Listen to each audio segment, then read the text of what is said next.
Well, good morning, Mr. President, Mr. Secretary General, Mr. Escobar, and permanent representatives to the United Nations, excellencies, delegates, and particularly my country's ambassador, Mr. Zalmay Khalilzad. We are pleased to be members of the United Nations, and I am thrilled to have the honor to address this august body today.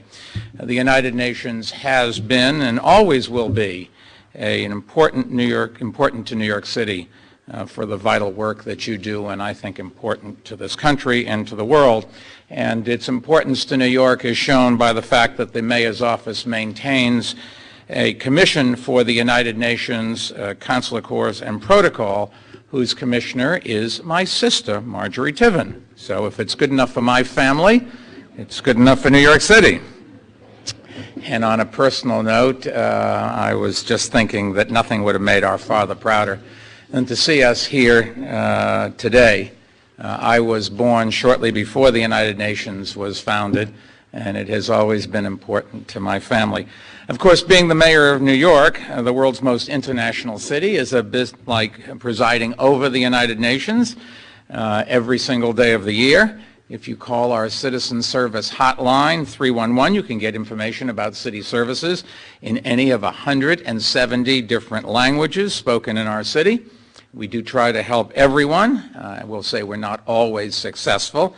Earlier this year, someone called to ask for Oprah Winfrey's phone number. I don't think we were able to satisfy her. And not too long ago, someone else asked, what is the capital of the world? Actually, that was an easy one for us to answer, the home of the United Nations, but maybe I'm a little bit prejudiced. It has not been quite 2 months since the close of the United Nations Framework Convention on climate change in Bali, and it was my privilege to address that convention at the invitation of ICLEI, Local Governments for Sustainability, a worldwide network of more than 700 cities and countries that, like New York City, are actively engaged in combating climate change. Bali certainly was a historic gathering. It set the stage for a global compact that advances the progress begun some 10 years ago at Kyoto. However, between now and the Copenhagen conference late next year, we must establish, I think, the preconditions for such progress. Both developed and developing nations must recognize the need to alter their policies and make serious commitments to change. And I believe that our experience in New York City and the experience of many of the world's other great cities, too, can help guide that process.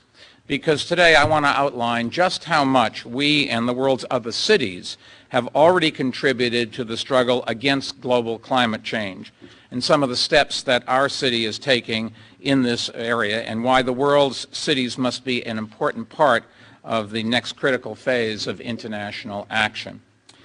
The first precondition for making the Copenhagen negotiations a success, I believe, is that the United States, which leads the world in greenhouse gas production, must finally set real and binding carbon reduction targets. As long as there is no penalty or cost involved in producing greenhouse gases, there will be no incentive to meet such targets. And for that reason, I believe the United States should enact a tax on carbon emissions. Now, others advocate a cap-and-trade system, an approach that I believe would be less direct and therefore less successful. But either alternative would be superior to our current inadequate status quo. Instituting either would mark a major and welcome commitment to addressing climate change. And I believe the American people are prepared to accept our responsibility to lead by example. America always has, and I think America should continue to. And our President and Congress must begin to work together in a bipartisan fashion to make such leadership possible. The carbon reduction targets that the U.S. should set must be ambitious, but also achievable. And here, as I've said, the experience of New York City is instructive.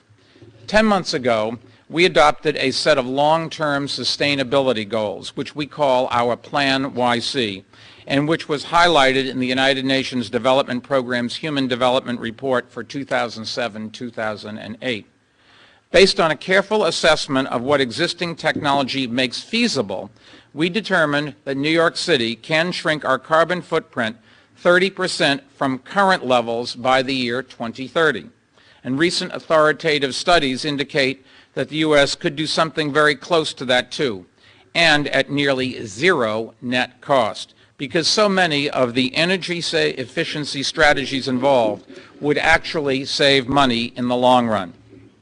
The second precondition for progress at Copenhagen is a willingness by nations with developing economies to make serious commitments to address global warming as well. Realistically, such commitments are likely to be different from those required of the U.S. or other developed countries.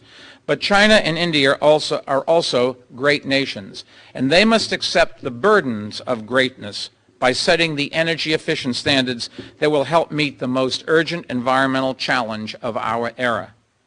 New York City's experience is illustrative here as well, because as we've embarked on reducing our carbon footprint, we've learned something that I hope our colleagues from Beijing and Delhi are also realizing. Reducing your carbon production increases the social and economic well-being of your people. Let me quickly cite 4 examples.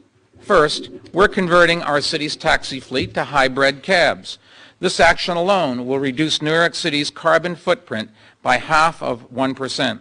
In the bargain, it will also clean our air of pollutants and save thousands of dollars a year in fuel costs for our cab drivers.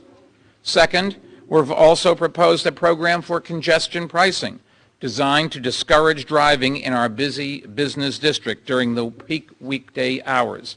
It's modeled on successful efforts in London, Stockholm, and Singapore. These cities have now been joined by Milan, where Mayor Letizia Moratti will be a panelist later this morning. Not only will the congestion pricing we propose reduce the carbon emissions produced by autos, it will also clean our air, make our economy more productive, and finance the new transit lines that we desperately need. Third, we've been working to green our buildings. Again, not just to cut carbon emissions, but also because it will allow us to redirect billions of dollars a year it now takes to heat and cool these buildings, often inefficiently, to better purposes. Fourth, we're planting 1 million trees throughout our city during the next 10 years.